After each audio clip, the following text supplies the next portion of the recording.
오늘 함께 나눌 하나님의 말씀은 우리에게 주시는 하나님의 말씀은 히브리서 9장 1절에서 10절까지의 말씀입니다. 히브리서 9장 1절에서 10절 신약 성경 361페이지에 있습니다.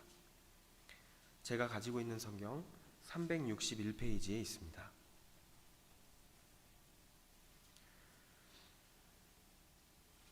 우리 찾으신 줄 알고 우리 같이 읽겠습니다. 시작. 첫 언약에도 섬기는 예법과 세상에 속한 성소가 있더라.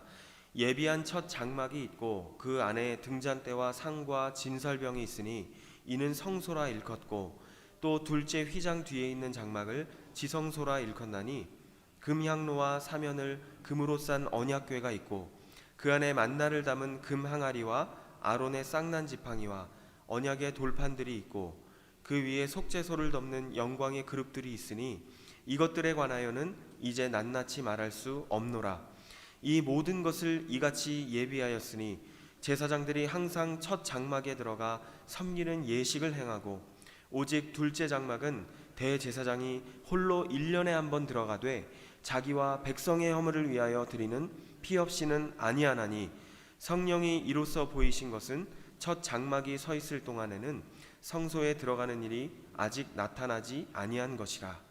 이 장막은 현재까지의 비유니 이에 따라 드리는 예물과 제사는 섬기는 자를 그 양심상 온전하게 할 수 없나니, 이런 것은 먹고 마시는 것과 여러 가지 씻는 것과 함께 육체의 예법일 뿐이며 개혁할 때까지 맡겨둔 것이니라. 아멘.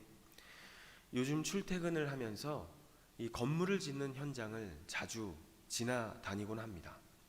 제법 큰 건물을 지을 때 이 큰 철골, 그 쇠로 된 파이프로 건물의 골격을 세우고 그리고 발판을 만들고 그렇게 건물의 모양을 비슷하게 세워나가는 모습을 보게 됩니다. 그런데 이 실제 건물이 세워지고 나면 공사를 위해서 설치했던 이 파이프 그리고 발판은 자연스럽게 필요하지 않게 되죠. 그렇기 때문에 없어지게 되는 것이고 치워버리게 됩니다. 저는 히브리서 말씀을 묵상하면서 옛 언약과 새 언약이 바로 이러한 관계가 아닌가 하는 생각을 해보게 되었습니다. 오늘 앞부분에 있는 히브리서 8장에 보면 하나님께서 예수님을 통해서 우리에게 새로운 언약을 맺으시면서 구약시대에 맺었던 언약이 옛 언약, 그러니까 낡은 언약이 되었음을 말씀하고 있다는 것을 살펴보았습니다. 그렇다면 옛 언약은 전혀 가치가 없는 것일까요? 분명히 옛 언약이 처음 맺어졌을 그 당시에는 그렇게 그것이 좋은 것이었다는 것을 우리가 알 수가 있습니다. 그러나 예수 그리스도가 오신 이후인 이 히브리서가 기록된 상황에서 이 기자는 예수 그리스도로 인해서 새로운 언약이 맺어졌고 우리는 새로운 언약의 시대를 살아가게 되었다고 말씀하고 있습니다.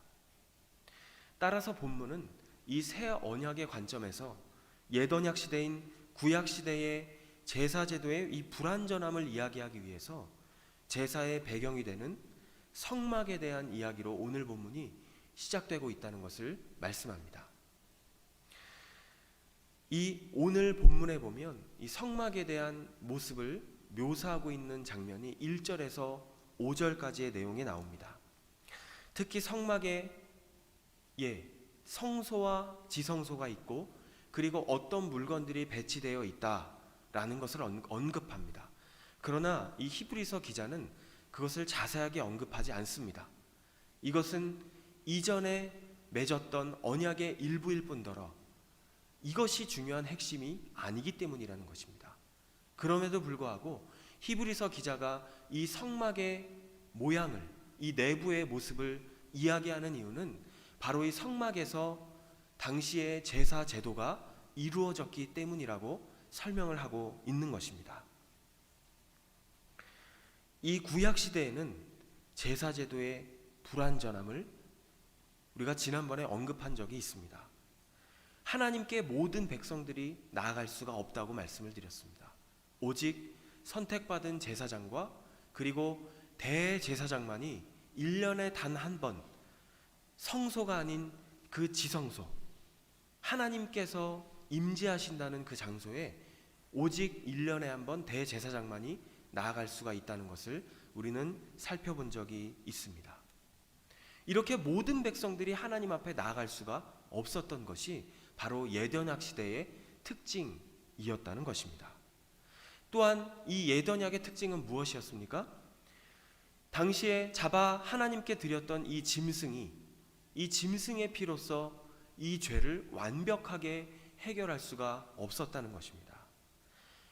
구약시대만 해도 생각해 보세요. 반복적으로 짐승을 잡았다는 것은요, 결국 짐승의 피로는 완전하게 해결할 수 없다는 것을 의미하는 것이었습니다. 그렇지 않습니까? 그렇기 때문에 계속해서 반복해서 제사를 드려야만 했던 것입니다. 계속 짐승이 죽어 나가야만 했던 것입니다. 짐승이 계속 피를 흘려야만 했던 것이죠. 바로 그것이 구약시대의 옛 언약의 특징이자 옛 언약의 제사제도의 모습이었던 것입니다. 그렇다면 문제가 무엇입니까? 이 구약의 제사제도는 사람의 내면이 아니라 결국에는 외적인 면에 치중하게 만들 수밖에 없었다는 것입니다. 9절에서 이렇게 말씀합니다. 히브리서 9장 9절, 이 장막은 현재까지의 비유니 이에 따라 드리는 예물과 제사는 섬기는 자를 그 양심상 온전하게 할 수 없다. 양심상 온전하게 할 수 없다. 이게 무슨 말씀입니까? 우리의 마음을 온전히 하나님이 원하시는 마음의 수준으로 바꿀 수 없다는 것을 말씀하고 있는 것입니다. 왜일까요? 이 눈에 보여지는 이 성막의 모습, 그리고 그 안에 있는 기물의 모습, 그렇습니다. 그 일련의 과정들은 하나님 앞에 나아가기 위해 필요한 거룩을 상징했던 것입니다. 거룩. 죄인인 우리가 하나님 앞에 죄를 해결해야만 그분을 만날 수 있고 그분의 죄의 사함을 받을 수 있기 때문이죠. 그런데 구약시대의 제사제도를 계속해서 반복해서 행해져 나가면서 이 구약시대의 사람들은요, 눈에 보여지는 의식에 치중하게 되었다는 것입니다. 그 눈에 보여지는 성물에 집착을 하기 시작하고 하나님께서 말씀하시는 거룩의 진정한 의미에 집중하기보다는 이 제사 제도 자체에, 종교 의식 자체에, 눈에 보여지는 물건 자체에 지나치게 집착하기 시작했다는 것입니다. 그러다 보니까 이것이 하나의 종교 의식이 되어버리고 양심이 새로워지기는커녕 반복적이고 습관적인 종교 의식으로 전락해 버렸다는 것입니다. 이것이 바로 옛 언약의 한계인 것입니다. 그래서 히브리서 기자는 양심을 온전하게 할 수 없었다라고 말씀하는 것이죠. 그러면서 10절은 이렇게 말씀합니다. 이런 것은 먹고 마시는 것과 여러 가지 씻는 것과 함께 육체의 예법일 뿐이며 개혁할 때까지 맡겨둔 것이니라. 결국 사람을 새롭게 할 수 없었다는 것입니다. 결국 그 옛 육체, 옛사람의 모습에서 벗어날 수 없게 만드는 한계를 가지고 있었다는 것이고 결국 개혁이 필요했다는 것을 이야기하고 있습니다. 사랑하는 여러분, 이 눈에 보이고 형식적인 그런 종교적인 요소들 필요합니다. 왜냐하면 그런 그릇이 있어야 내용을 담을 수 있기 때문입니다. 우리가 예배 드릴 때 우리가 격식을 갖추어 나아가는 것, 그래서 중요합니다. 그 격식 안에 우리의 진정한 마음을 담아서 하나님께 올려드릴 수 있기 때문입니다. 그러나 이 눈에 보이고 형식적이고 종교적인 이 모습, 이 자체가 거룩의 본질이 아니라는 것입니다. 그렇기 때문에 하나님께서는 개혁을 생각하고 계셨습니다. 그리고 예수 그리스도를 이 땅에 보내주셨다는 것입니다. 그렇습니다. 우리는 이후에 살펴보겠지만 예수 그리스도를 통해서요, 정말 그 언약이 새롭게 본질적으로 갱신되는 모습을 성경을 통해 볼 수가 있습니다. 오늘은 히브리서 9장 1절에서 10절까지의 말씀을 가지고 우리가 살펴보고 있습니다. 이 성막에 대한 모습, 그리고 성막에서 드리는 제사장들의 모습을 연상하시면서 여러분들은 어떤 느낌을 받으셨습니까? 거룩하다, 엄숙하다. 그런데 제가 머리가 커지면서요, 이 거룩하다, 엄숙하다라는 표현이 비단 기독교 안에서만 사용되는 단어가 아니라는 것을 알게 되었습니다. 어떤 분과 함께, 저희 아주 먼 친척분과 함께 한 번은 이 강원도에 가서 절에 간 적, 사찰을 이렇게 돌아서 등산을 한 적이 있습니다. 그때 그분이 카톨릭 신자였어요. 그런데 그분이 갑자기 거기서 합장을 하시는 거예요. 합장을 하시고 나서 저는 성당에 다니시기 때문에 그래도 천주교 신자구나 라고 생각을 했는데, 합장을 하신 다음에 거룩함을 느꼈다고 이야기하시는 것을 들은 적이 있습니다. 여러분, 거룩이 무엇입니까? 거룩의 진정한 본질이 무엇입니까? 왜 우리가 성경을 보면서, 이 성막의 모습을 보면서, 이 기물들의 모습을 보면서 제사장들이 분주히 움직이는 모습을 연상하면서 거룩이라는 단어를 사용하는 것입니까? 성경이 말씀하는 거룩은요, 하나님과 관련되어 있기 때문인 줄로 믿습니다. 거룩의 그 단어 자체로 보면 구별되었다라는 뜻이죠. 세상과는 구별되었다. 왜 그렇습니까? 하나님께서 말씀하신 그 말씀에 의해 구별되었기 때문입니다. 우리가 사용하는 이 거룩이라는 단어는 세상 사람들이 사용하는 것과는 의미가 다릅니다. 그분들은 다른 사찰에 가서도, 다른 사원에 가서도 거룩하다고 이야기합니다. 그러나 성경이 말하는 거룩은 하나님과 관련되었기 때문에, 구별되었기 때문에 거룩이라고 말씀을 하고 있는 것입니다. 이 성막이 왜 거룩합니까? 하나님께서 명령하신 대로 만들어졌기 때문에 거룩한 것입니다. 이 성막에 있는 기물들이 왜 거룩합니까? 하나님께서 주문하신 대로 만들었기 때문에, 하나님의 말씀에 그 말씀하신 그 내용이 담겨 있기 때문에 거룩한 것이죠.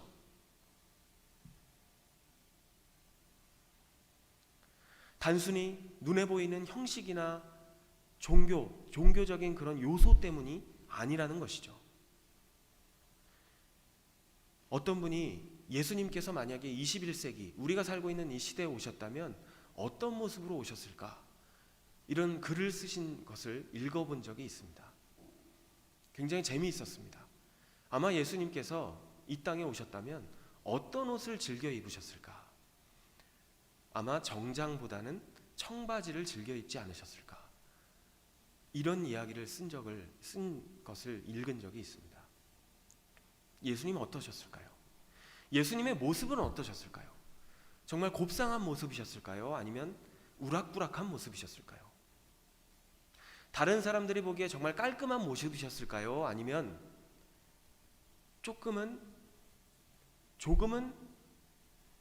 죄송한 표현이지만 깔끔하지 않은 모습이셨을 수도 있지 않았을까요? 그런데 그런 예수님이 당시에 오셨단 말이죠. 오셔서 당시 사람들이 생각했던 거룩이라는 것을 다 깨뜨려 버리셨습니다. 물론 그 거룩은 종교적이고 형식적인 부분에서의 거룩, 그들이 이야기했던 거룩이었습니다. 진정한 거룩이 무엇입니까? 하나님께서는 예수 그리스도를 보내심으로써 거룩을 회복시키셨습니다. 그게 새 언약이죠. 그 거룩이 무엇입니까? 예수님은요, 철저하게 거룩하셨어요. 그것은 바로 철저하게 하나님과 관계된 삶을 사셨다는 것입니다. 철저하게 하나님의 말씀에 순종하는 삶을 사셨다는 것입니다. 성경이 말씀하고 있는 거룩은 하나님과 철저하게 관계되어 있는 것임을 말씀하고 있습니다. 그렇습니다. 이 거룩을 오늘날의 의미로 적용해 본다면, 의외로 많은 사람들이 교회 안에서 거룩하게 예배를 드리고 엄숙하게 예배를 드리고 나서 삶으로 돌아가면 어떻습니까? 그 삶은 어떻습니까? 하나님과 관계되어 있지 않은 삶을 살아간다면 그것이 과연 거룩이라고 말할 수 있을까요? 엄숙한 종교의식과 형식은 갖추지만, 보기에는 그럴싸하게 하고 다니지만, 정작 그 삶 가운데 거룩을 추구하지 않는 삶을 가지고 살아가고 있다면 그것이 과연 거룩이라고 할 수 있을까요? 이것이 바로 구약시대의 한계였던 것입니다. 당시 구약 사람들은 결국 그렇게 흘러가 버리고 말았던 것입니다. 하나님께서 말씀하신 진정한 거룩의 본질이 희석되어져 버리고, 이 하나님께서 주셨던 제사 제도와 이 모든 율법적인 요소들이요, 형식적이고 종교적으로 변질되어져 버렸기 때문에 하나님께서는 예수 그리스도를 보내실 수밖에 없었다는 것입니다. 사랑하는 여러분, 우리는 예수님의 삶을 묵상하며 진정한 거룩이 무엇인지를 생각해 봅니다. 하나님께서는 오늘 우리의 삶 가운데 새로운 기회를 주셨습니다. 거룩하게 살아갈 수 있는 시간들을 우리에게 허락하셨습니다. 오늘 하루도 하나님의 말씀대로 살아가실 수 있는 거룩한 하나님의 백성들로 서 있을 수 있으시기를 주님의 이름으로 축복합니다. 기도하시겠습니다.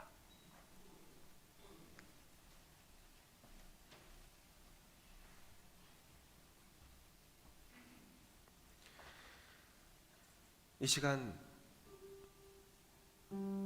하나님 앞에 우리의 모습을 돌아보며 하루의 삶을 결단하며